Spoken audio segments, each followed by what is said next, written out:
بسم اللہ الرحمن الرحیم۔ آج انشاءاللہ 8ویں پارے کا خلاصہ بیان کیا جائے گا۔ اللہ جل جلالہ ہمیں قرآن کریم کی تعلیمات سے جڑنے کی، ان پہ عمل کرنے کی اور انہیں آگے پہنچانے کی توفیق عطا فرمائے۔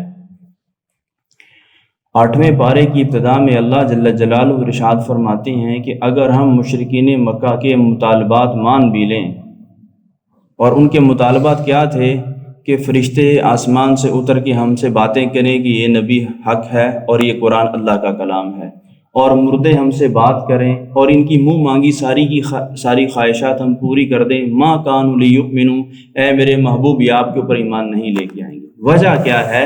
کیونکہ محمد عربی صلی اللہ علیہ وسلم کی نبوت کے لیے جتنے دلائل بھی ضروری تھے وہ اللہ نے امت کو دے دیے۔ مشرکین مکہ کے سامنے اللہ نے وہ سارے کے سارے واضح کر دیے، تو نبی صلی اللہ علیہ وسلم کو ان کے طعنوں سے تکلیف ہوتی، افسوس ہوتا، تو اللہ نے تسلی کے طور پر ارشاد فرمایا ان تطیع اکثر من فی الارض یضلوک عن سبیل اللہ، اے میرے محبوب اگر آپ لوگوں کی پرواہ کریں گے، جو میں اکثر عرض کیا کرتا ہوں، معاشرے کو دیکھیں گے، محلے والوں کو دیکھیں گے، خاندان برادری کنبے کو دیکھیں گے، یضلوک عن سبیل اللہ، اے میرے محبوب یہ آپ کو حق سے سائڈ پہ کر دیں گے۔ جب نبی صلی اللہ علیہ وسلم کے خلاف پروپیگنڈا کیا جا سکتا ہے تو ان کو حق سے سائڈ پہ کرنے کا تو میری اور آپ کی کیا حیثیت ہے؟ آپ مغرب کو کیوں نہیں سمجھ پا رہے ہیں؟ آپ مغرب کی یہ لغار جو باطل کے اعتبار سے ہمارے نظریات کے اوپر، ہمارے سرحدوں کے اوپر، ہمارے عقائد کے اوپر، ہماری لباس اور ہماری تہذیب کے اوپر ہم کیوں نہیں سمجھ پا رہے کہ یہ لوگ ہمیں وحی سے دور کرنا چاہتے ہیں، یہ لوگ ہمیں محمد عربی صلی اللہ علیہ وسلم کی عظمت سے دور کرنا چاہتے ہیں۔ پھر فرمایا کیونکہ ان یتبعون الا الظن، یہ تو صرف اور صرف خیالات کے پیچھے، گمانات کے پیچھے چلتے ہیں اور دلیل بھی کوئی نہیں ہے۔ تو آپ اس بات کی پریشانی نہ لیں کہ اکثریت آپ کی مخالفت کرتی ہے، کیونکہ اللہ نے آپ کو حق دے کے بھیجا ہے۔ اس لیے میں عرض کرتا ہوں میرے بھائی دوستو، اگر آپ حق کے اوپر ہیں تو پھر کسی کی پرواہ کرنے کی کوئی ضرورت نہیں ہے، نہ محلے والوں کی، نہ مسجد والوں کی، نہ معاشرے کی، نہ خاندان کی۔ حق کا مطلب ہے اس کے اوپر ڈٹ جانا، اس کے اوپر ڈٹ جانا۔ پیغمبر صلی اللہ علیہ وسلم حق پہ تھے تو حضور نے سارے کے سارے عرب کے مشرکین کا مقابلہ کیا۔ پھر کیا ہوا؟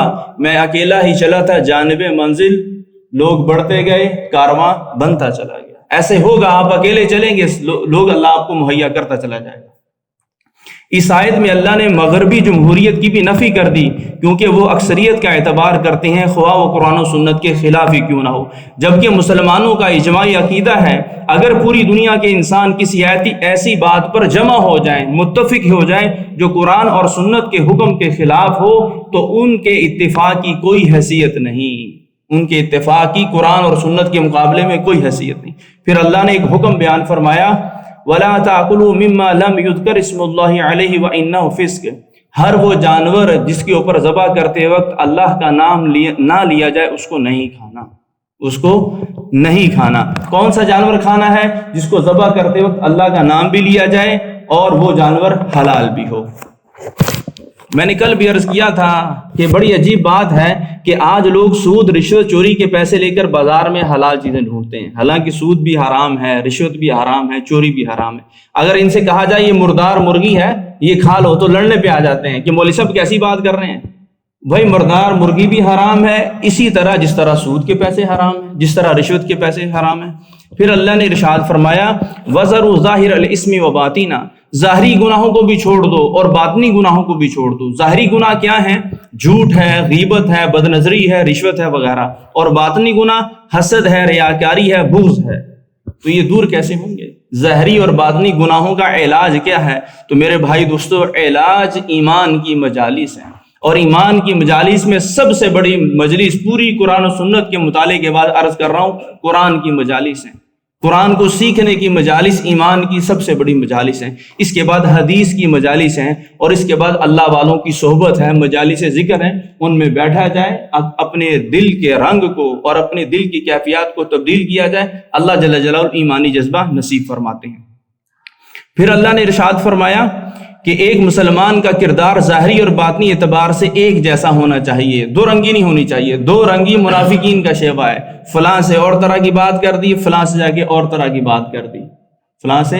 تو جو جیسا اسلام ہم مسجد میں دوسروں کو دکھاتے ہیں کہ ماشاءاللہ نمازی بندہ ہے، اہتمام سے روزہ بھی رکھ رہا ہے، یہی کردار ہمیں بازار میں بھی چاہیے، یہی کردار ہمیں شادی کے موقع پہ بھی چاہیے، یہی کردار ہمیں غمی کے موقع پہ بھی چاہیے کہ جناب رسول اللہ صلی اللہ علیہ وسلم کی سنتیں خوشی غمی کے موقع پہ بھی ہمارے ہاتھ سے نہ چھوٹنے پائیں. پھر اللہ نے فرمایا من یرید اللہ ان یہدیہ یشرح صدرہ للاسلام، جس سے اللہ بھلائی کا ارادہ فرما دیتے ہیں اسے اسلامی قوانین پر اعتماد، آخرت کا شوق، دنیا کی بے رغبتی، ہر ایک سے اس کا تعلق صرف اور صرف اللہ کی رضا کے لیے ہوتا ہے. اپنے مفادات مقصود نہیں ہوتے، بلکہ وہ دنیا دوسرے لوگوں سے، رشتہ داروں سے، محلے والوں سے تعلق رکھتا ہے کہ میرا رب مجھ سے راضی ہو جائے، اور یہ ایمان کی علامات میں سے ایک علامت ہے. پھر اللہ نے مشرکین عرب کی برائیوں کو بیان فرمایا وَجَعَلُوا لِلَّهِ مِمَّا ذَرَعَ مِنَ الْحَرْثِ، کہ جو کھیتیاں اور چوپائے اللہ نے ان لوگوں کو دیے ہیں ان میں سے بعض کہتے ہیں یہ جانور اللہ کے ہیں، اور بعضوں کے بارے میں یہ حکم لگاتے ہیں یہ ہمارے بتوں کے ہیں، یہ غلہ ہمارے بتوں کا ہے اور یہ غلہ ہمارے اللہ کا ہے. یعنی وہ اللہ کو بتوں کے برابر کر دیتے تھے، اللہ کو بتوں کے برابر. اور یہ کائنات کا سب سے بڑا گناہ ہے کہ کسی بھی ہستی کو اللہ کے برابر کر دیا جائے. اور آج جس طرح ہمارے ہاں یہ درباروں پر ملنگ لوگ نہ روزہ، نہ نماز، نہ صفائی، نہ ستھرائی، ٹھیک ہے جی، اور یہ لوگ کہتے ہیں ہم نمازیں بھی مکہ میں پڑھتے ہیں، مدینہ میں پڑھتے ہیں. یہ پتہ نہیں کون سا طبقہ ہے جس نے امت مسلمہ کے دین کے تشخص کو برباد کر دیا، دین کے تشخص کو برباد کر دیا. یاد رکھیے گا ساری کی ساری ولایت جناب رسول اللہ صلی اللہ علیہ وسلم کے سانچے میں ڈھلنے میں ہے. جو رسول اللہ کی جتنی اتباع کرے گا، وہ عالم ہو، مفتی ہو، پیر صاحب ہو، عام بندہ ہو، وہ اللہ کے اپنا زیادہ قریب ہے. اور جس بندے کی زندگی جناب رسول اللہ صلی اللہ علیہ وسلم کی زندگی سے دور ہے، وہ چاہے ہوا میں اڑ کے آ جائے، وہ چاہے دریا کے پانی پہ چلے، تو اپنے آپ کو پریشان نہیں کرنا. یاد رکھیے گا وہ دھوکہ ہوگا، وہ دھوکہ ہوگا. اور یہ دھوکہ ہم آخری امت ہیں، حضور دنیا سے پردہ فرما گئے، قیامت کی علامات قریب قریب ہیں، تو دجال نکلنے والا ہے. یہ ساری چیزیں اللہ دجال کو بھی دے گا. دجال کہے گا آسمان سے بارش برسا، وہ ان لوگوں کی فصلوں پہ بارش برسائے گا جو لوگ اس کے اوپر ایمان لے کے آئیں گے. اور آسمان سے کہے گا بارش نہیں برسانی، تو ان لوگوں کی فصلوں پہ بارش نہیں ہوگی، کھیتوں پہ بارش نہیں ہوگی جو اس کے اوپر ایمان نہیں لے کے آئیں گے. یہ ساری چیزیں اللہ دجال کو بھی قدرت دے گا. تو اس کے اوپر کون سے لوگ ایمان نہیں لے کے آئیں گے؟ جو قرآن کو سمجھنے والے ہوں گے. حدیث میں آتا ہے سورۃ الکہف کی تلاوت کرنے والے اس کے اوپر اس کے فتنے سے محفوظ رہیں گے. پھر اللہ جل جلالہ نے ارشاد فرمایا کہ وَقَالُوا مَا فِي بُطُونِ هَٰذِهِ الْأَنْعَامِ خَالِصَةٌ لِذُكُورِنَا وَمُحَرَّمٌ عَلَىٰ أَزْوَاجِنَا. یہ لوگ حلال حرام کرنے کا جو اللہ کا اختیار تھا اس کو اپنے ہاتھوں میں رکھتے ہیں اور کہتے ہیں کہ اس جانور کے جو پیٹ میں ہے یہ ہمارے مردوں کے لیے تو جائز ہے اس کا کھانا، اور ہماری عورتوں کے لیے اس کا کھانا جائز نہیں ہے. فلاں جانور کا دودھ مردوں کے لیے تو جائز ہے، عورتوں کے لیے تو جائز نہیں ہے. تو میرے بھائی دوستو، یہ شریعت کو تنگ کرنے والی باتیں ہیں. ہاں جی، ہر وہ چیز جو اللہ نے جائز قرار دی ہے وہ مردوں کے لیے بھی جائز ہے، وہ عورتوں کے لیے بھی جائز ہے کھانے کے اعتبار سے، ٹھیک ہے. اور آج کل ہمارے معاشرے میں بڑی عجیب اور غریب چیزیں داخل ہو گئی ہیں کہ ہمارے ہاں چلتا ہے کہ ہمارے پیر صاحب نے فرمایا ہے کہ صرف فلاں رنگ کے کپڑے پہننے ہیں، فلاں رنگ کے کپڑے نہیں پہننے. ہماری جماعت کی یہ ٹوپی ہے، یہ ہماری نشانی ہے، یہ فلاں رنگ کا کرتا یہ ہماری نشانی ہے. تو میرے بھائی دوستو، یہ ساری کی ساری چیزیں اسلام کو تنگ کرنے والی ہیں، ساری کی ساری چیزیں اسلام کو تنگ کرنے والی ہیں. آپ دیکھتے ہیں میں سفید کپڑے بھی پہنتا ہوں، رنگدار بھی پہنتا ہوں. پگڑی کا طریقہ کبھی کیا ہوتا ہے، کبھی کیا ہوتا ہے.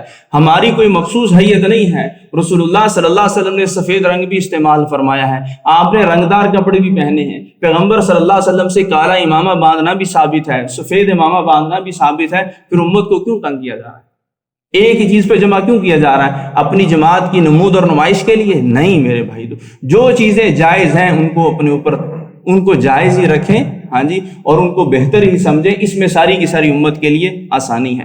پھر اللہ نے فرمایا اللہ وہ ذات ہے جس نے باغات کو پیدا فرمایا ہے، جو گھنے بھی ہیں اور بکھری ہوئی بیلوں والے بھی باغات ہیں. یہ ساری کی ساری چیزیں اللہ نے پیدا فرمائی.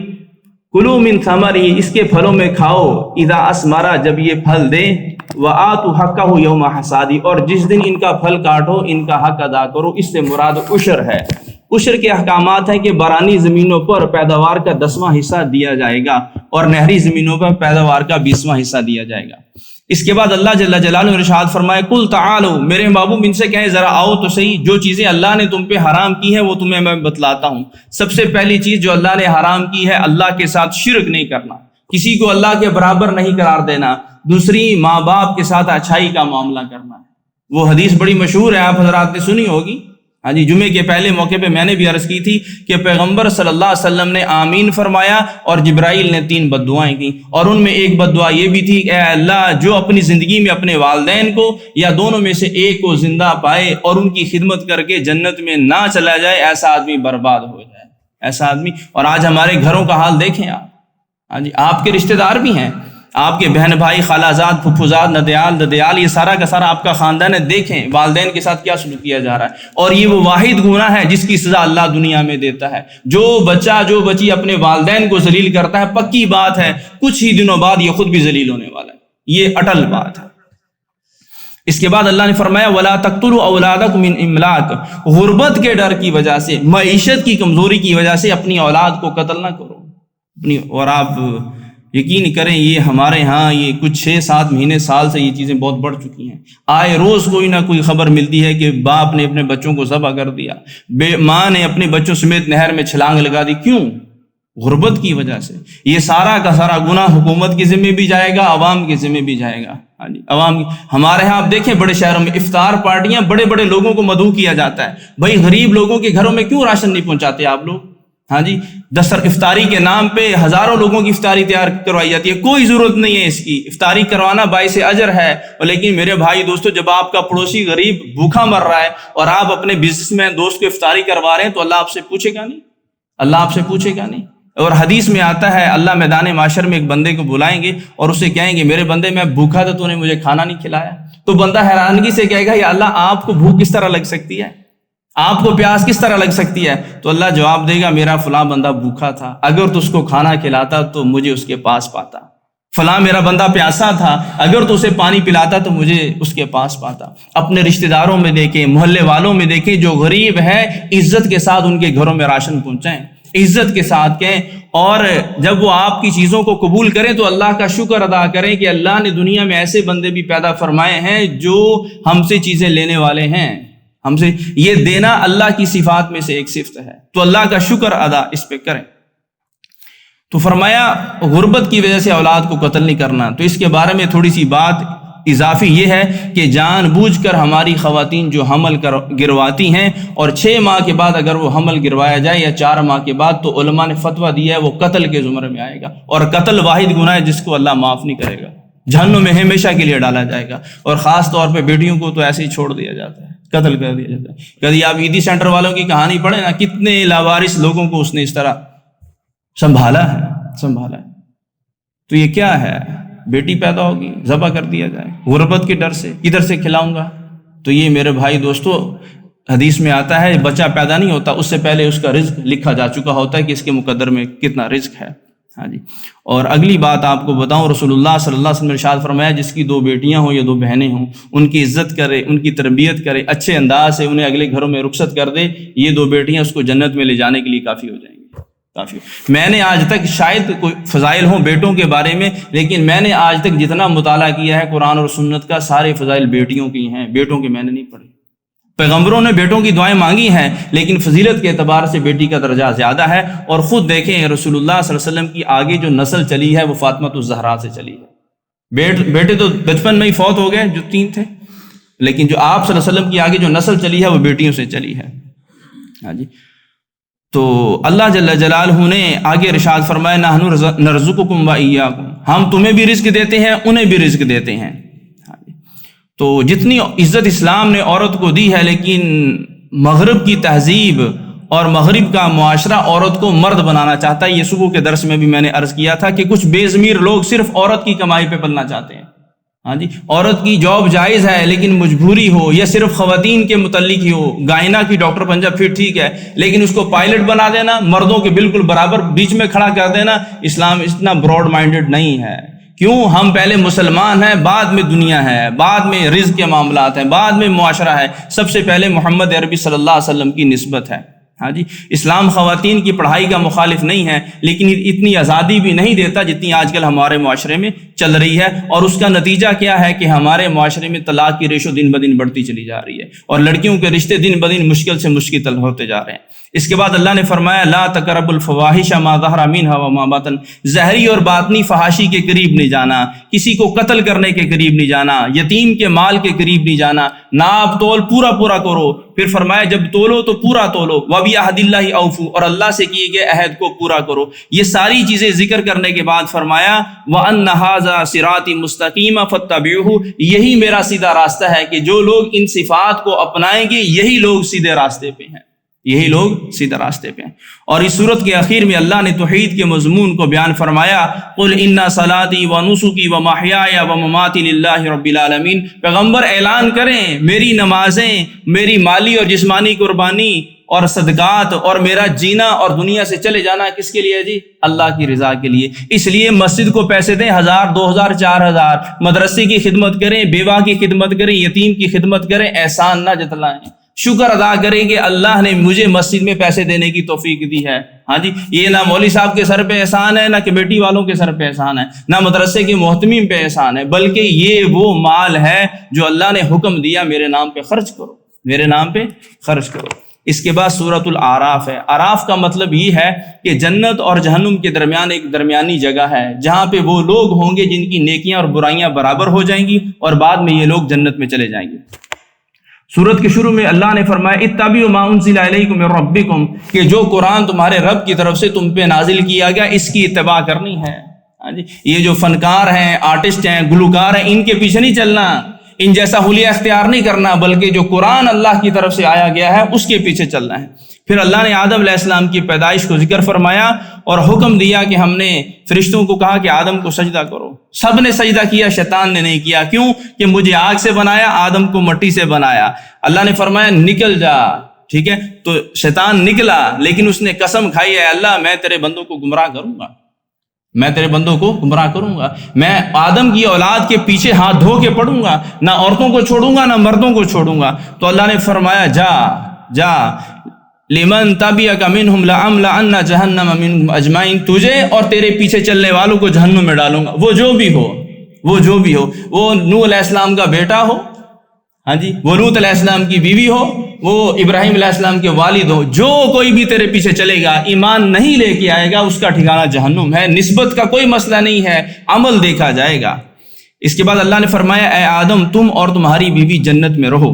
تو شیطان نے ورغلانا شروع کیا، جس درخت سے اللہ نے منع فرمایا تھا اس درخت کا پھل کھا بیٹھے، تو فوراً دعا مانگی ربنا ظلمنا انفسنا، اے اللہ لغزش ہو گئی ہے، چوک ہو گئی ہے، اے اللہ معاف فرما۔ اللہ نے معاف تو فرما دیا لیکن آخرت سے دنیا میں اتار دیا، جنت سے دنیا میں اتار دیا۔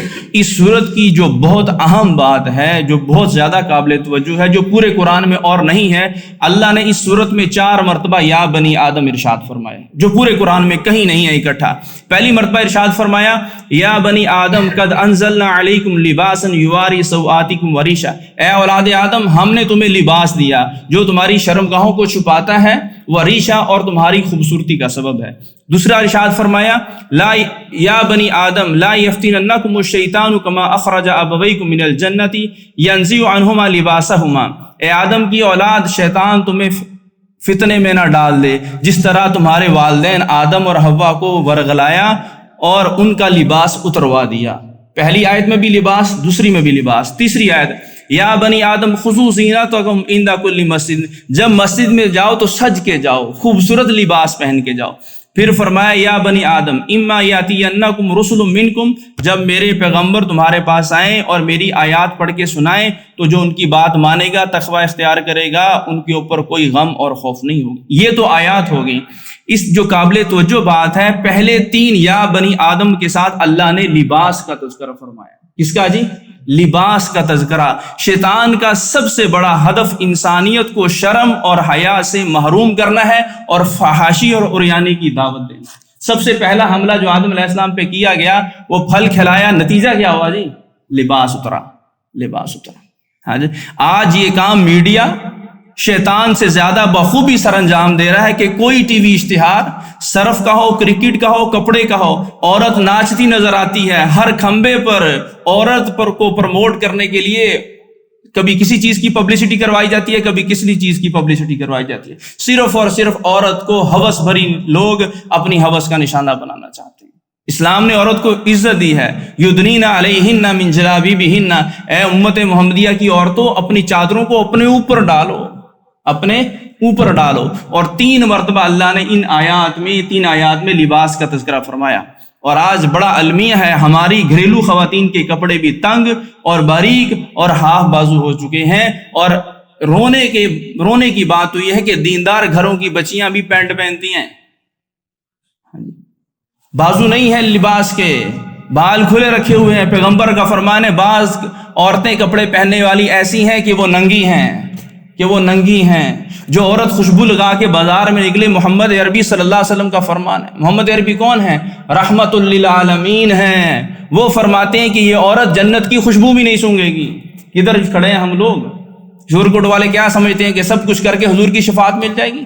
ان حقائق کو سمجھنا پڑے گا، ان حقائق کو سمجھ. تو میں نے صبح کے دروس میں بھی یہی بات عرض کر رہا ہوں کہ لباس کے متعلق کوئی کمپرومائز نہیں ہے. 4-5 سال کی بچی کو پورا لباس پہنا ہے، باریک پہنا دے، کوئی حرج کی بات نہیں، چھوٹی ہے ابھی، لیکن پورے بازو ہوں. پورے 7-8 سال کی وجہ سے سکاف کی عادت بھی ڈالیں تاکہ جب یہ بالغ ہو پورے برقعے کی عادی ہو. تو یہ بات ساری کی ساری اللہ نے بڑی تفصیل سے بیان فرمائی. اور پھر اللہ نے ارشاد فرمایا کہ جہنمی لوگ جنت والوں کو پکاریں گے کہ ہمیں بھی تھوڑا سا پانی دے دو، تو وہ کہیں گے اللہ نے اس پانی کو کافروں کے اوپر حرام کر دیا ہے. ٹھیک، کون سے کافر؟ الذین اتخذوا دینہم لہوا ولعبا، جن لوگوں نے اپنے دین کو کھیل تماشا بنایا اور دنیا کی زندگی نے انہیں اللہ کو بھولنے پہ مجبور کر دیا کہ دنیا میں لگ گئے. تو فرمایا فَالْيَوْمَ نَنْسَاكُمْ كَمَا أَنْسَوْا لِقَاءَ يَوْمِكُمْ هَٰذَا، آج ہم انہیں بھلا دیں گے جس طرح دنیا میں ان لوگوں نے ہمیں بھلا دیا. پھر مشرکین بیت اللہ کا ننگا طواف کرتے تھے اور کہتے تھے ہم نے اپنے باپ دادا کو اسی عمل پہ پایا اور ہمیں اس کا حکم اللہ نے دیا ہے. تو اللہ نے اس بات کا رد فرمایا ان اللہ لا یأمر بالفحشاء، اللہ فحاشی کا حکم نہیں دیتا. اس کے بعد اللہ نے توحید کے 3 دلائل بیان فرمائے ہیں کہ آسمان کو تہ بتہ پیدا فرمایا، پھر اللہ نے عرش پہ استوا فرمایا، پھر چاند تارے سورج ساری کی ساری مخلوقات بنائی، بندو تمہارے لیے بنائی ہیں، لوٹ آؤ ہماری طرف. اس کے بعد اللہ نے 5 انبیاء کی قوموں کا تذکرہ فرمایا عبرت کے لیے کہ امت محمدیہ عبرت حاصل کرو. قوموں نے پیغمبروں کی بات نہیں مانی، ہم نے انہیں تباہ کر دیا، تو تمہاری بھی کوئی حیثیت نہیں ہے. پہلے نوح علیہ السلام کا تذکرہ فرمایا کہ جو فرماتے ہیں یا قوم اعبدوا اللہ، میری قوم اللہ کی عبادت کرو، اللہ کے علاوہ کوئی نہیں. قوم کا جملہ سنیں آگے سے، انا لنراک فی ضلال مبین، اے نوح ہم تو تجھے گمراہ دیکھتے ہیں. یہ پیغمبر کو کہا جا رہا ہے، ایک 2 ٹکے کا آدمی جس کی کوئی حیثیت نہیں اللہ کے ہاں، وہ اللہ کے نمائندے پیغمبر کو کہہ رہا ہے جس کے اوپر جبرائیل اترتے ہیں، وحی اترتی ہے، اللہ کا کلام نازل ہوتا ہے کہ ہم تجھے کھلی گمراہی میں دیکھتے ہیں، ہم تجھے کھلی گمراہی میں دیکھتے ہیں. پھر اللہ نے ہود علیہ السلام کا تذکرہ فرمایا، ان کی قوم نے ان کو کیا کہا، یا قوم لیس بی سفہا، مجھے پاگل پن نہیں ہے، مجھے پاگل نہ سمجھو، مجھے مجنون نہ سمجھو، میں اللہ کا نمائندہ ہوں، تمہیں حق کی طرف بلا رہا ہوں. پھر اللہ نے صالح علیہ السلام کی قوم کا تذکرہ فرمایا.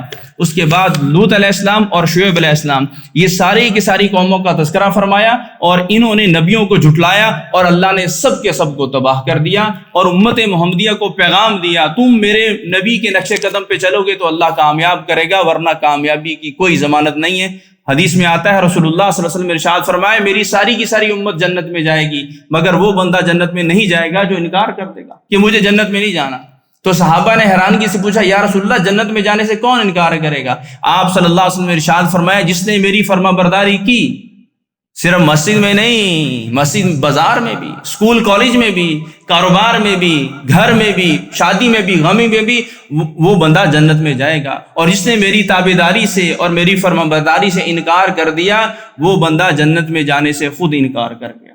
اللہ جل جلالہ ہمیں قرآن کی تعلیمات سے جڑنے کی توفیق دے.